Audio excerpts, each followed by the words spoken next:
Hola, mi nombre es Guillermo Vélez, soy cirujano dentista y hoy voy a hablar sobre las generalidades del sistema articular del cuerpo humano.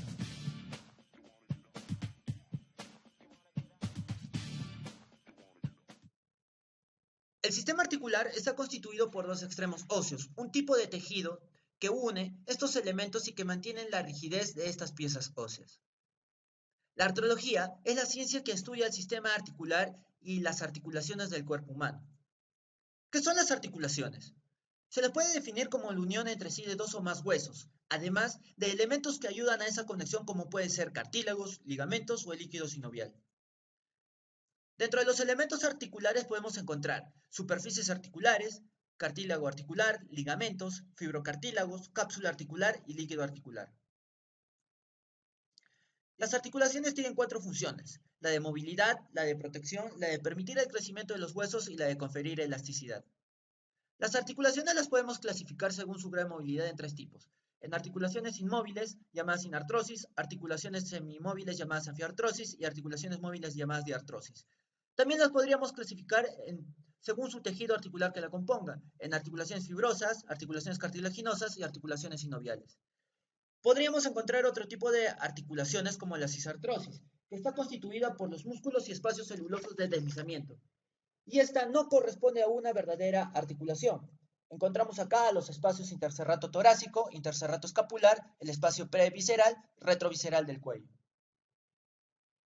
Miremos las articulaciones según su grado de movilidad. Anfiartrosis o articulaciones fibrosas. Son articulaciones sin movilidad, en la que los extremos óseos se unen uno a otro por medio de un tejido conectivo fibroso o cartilaginoso.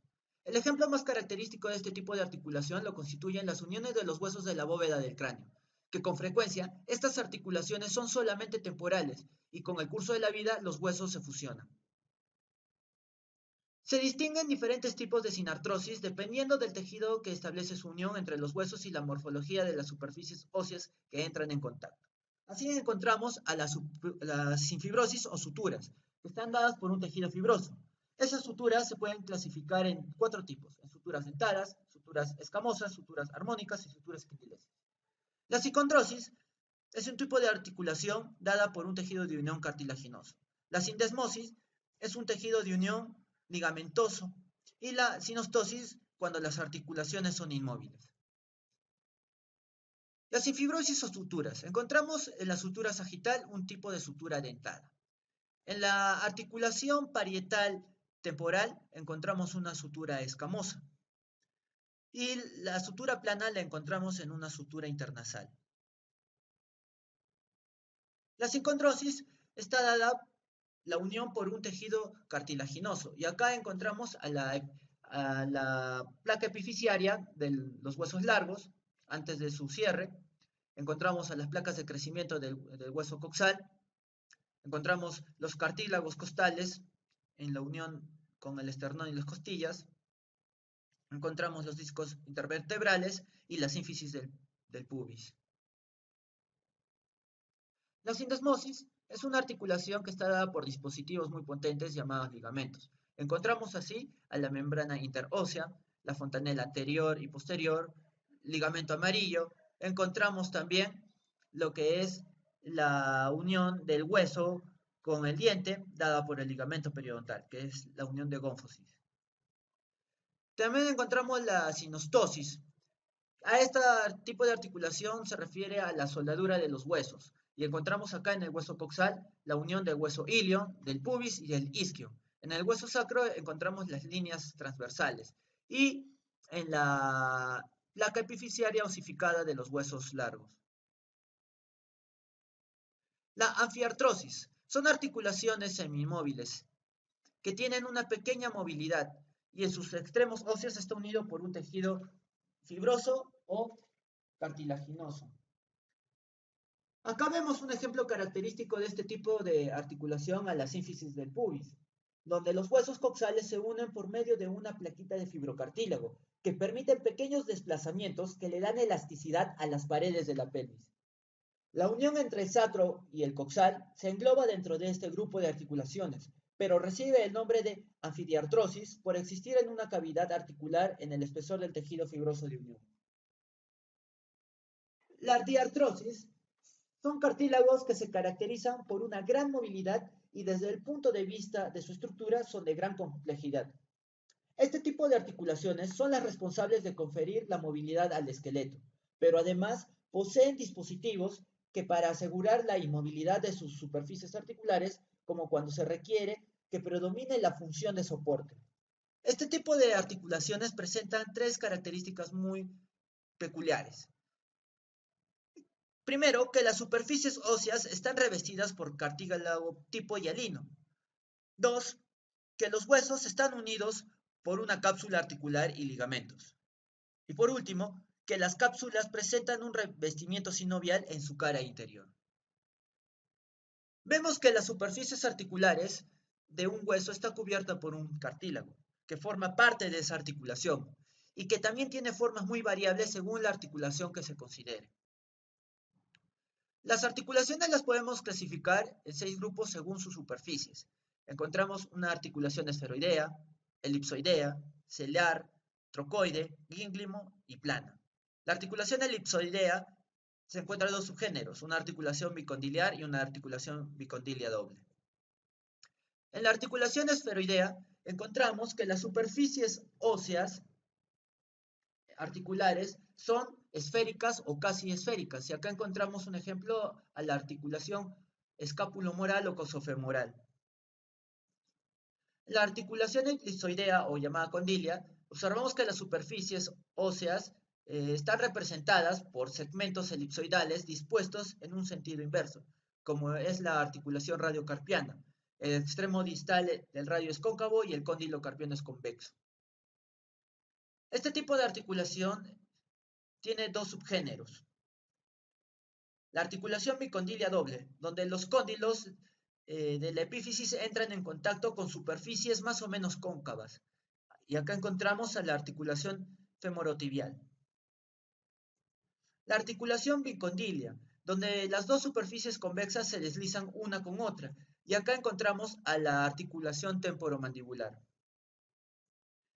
La articulación celar o sellar. Observamos que una de las superficies articulares es cóncava en un sentido y convexa en otro, y forman una silla de montar. Acá observamos a la articulación trapecio metacarpiana con los movimientos que se desarrollan en dos ejes longitudinales. La articulación trocoide, donde las superficies articulares son segmentos en forma de cilindro, uno convexo con otro, formando un pivote. Acá vemos a la articulación radiocubital proximal, que se mueve solo en un eje.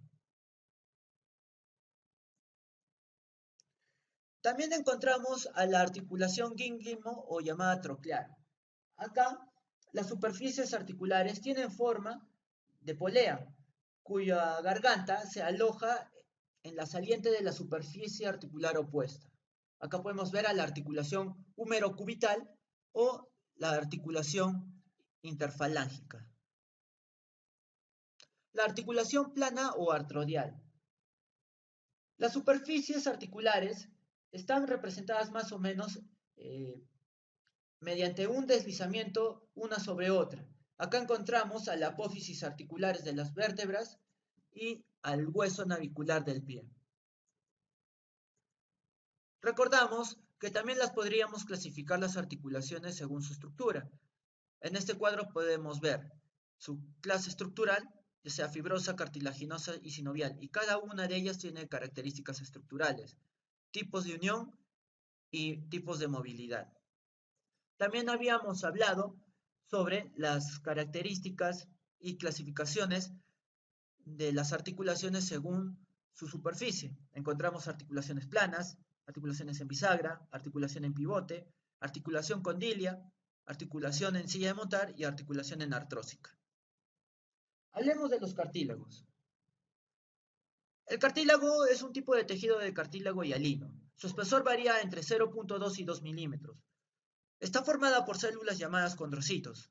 Los cartílagos amortiguan la sobrecarga de las superficies en contacto. Y los cartílagos no poseen vasos sanguíneos.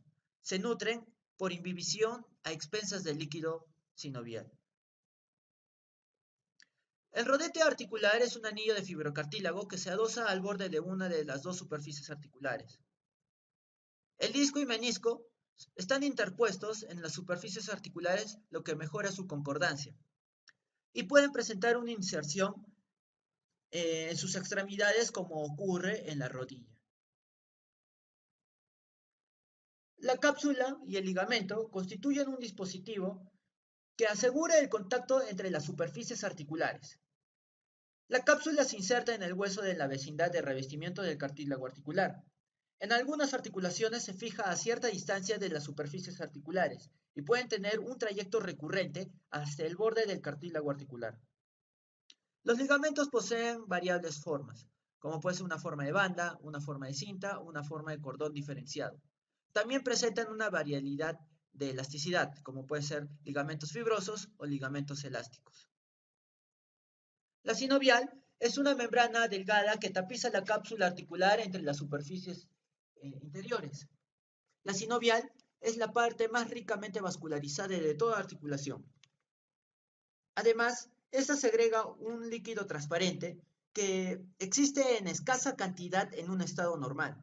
Esta está constituida por agua, materiales proteicos, algo de mucina, trazas de grasa y sales minerales. La vascularización de las articulaciones se puede dar de muchas formas porque están ricamente vascularizados. Las arterias son muy numerosas a nivel de las grandes articulaciones de los miembros. Las venas satélites de las arterias son las que drenan la sangre de la articulación. Y los linfáticos que se reconocen en la sinovial, donde forman plexos de mallas irregulares con prolongaciones ciegas. En las cápsulas, las redes linfáticas son menos numerosas. En la inervación podemos ver que está proporcionado por los nervios periarteriales. Las articulaciones poseen una inervación propia, somática o autónoma. Estos nervios están profundamente distribuidos. Se representan en la cápsula y los ligamentos. Su distribución se confiere a las articulaciones en una extrema sensibilidad, lo que puede proporcionar una sensibilidad al dolor, como a la distensión, a la torsión y a la ruptura ligamentosa, y una sensibilidad propioceptiva que informa sobre la posición de las articulaciones según los movimientos de los segmentos óseos. Los movimientos de las articulaciones son muchos, dada su biomecánica.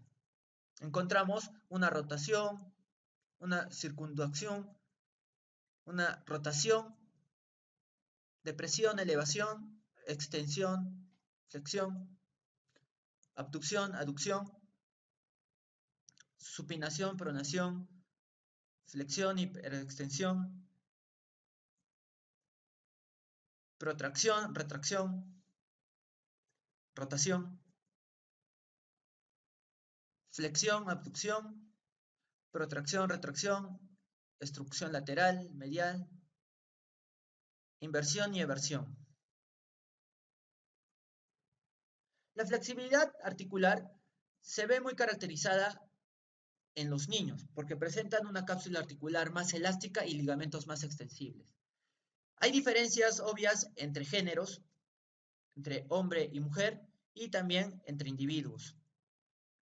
Los traumatismos, el sedentarismo y la falta de ejercicios perjudican a las articulaciones. En la biomecánica articular podemos observar que su estudio procede de las representaciones y de cálculos inspirados en la mecánica industrial. En la biomecánica articular podemos encontrar dos tipos, la biomecánica estática y la cinética. La estática que describe las fuerzas que actúan sobre ellas y la cinética que analiza cada uno de los movimientos que se pueden desarrollar en una articulación. En las articulaciones y sistemas de palancas podemos ver que muchos huesos, en especial los largos, actúan como palancas para mejorar la velocidad a las fuerzas de movimiento de las extremidades. Parte de una palanca que va del fulcro al punto de esfuerzo se le llama brazo de esfuerzo y el que va del fulcro al punto de resistencia se le llama brazo de resistencia. En la anatomía ósea, el fulcro es una articulación el músculo aplica el esfuerzo y la resistencia puede ser un objeto en contra de este trabajo. Podemos ver el ejemplo del levantamiento de pesas, el propio peso de una extremidad o la tensión de un músculo opuesto. Observamos tipos de palanca. La palanca de primera clase, que está dada por el esfuerzo, el fulcro y la resistencia. Este tipo de articulación se asemeja a un sub y baja. Como ejemplo anatómico encontramos la articulación atlo-occipital. En la palanca de segunda clase podemos encontrar que está dada por la fuerza, la resistencia y el esfuerzo. Este tipo de articulación tiene una forma como si se levantara una carretilla. Y tenemos una palanca de tercer clase que está representada por la resistencia, el esfuerzo y el fulcro. Este tipo de articulación se puede asemejar a un estilo de remar. Y esta articulación está presente en la mayor parte del aparato locomotor. Eso ha sido todo. Espero haber sido claro, que esta información sea de utilidad para poder repasar las bases de este sistema y así poder tener un mejor entendimiento de cómo va a ser estructurado en su dinámica el sistema locomotor. En el siguiente video voy a explicar sobre el sistema muscular. Compartan este video si les gustó, si tienen algún mensaje, alguna sugerencia, háganmelo saber. Muchísimas gracias, será hasta el siguiente video.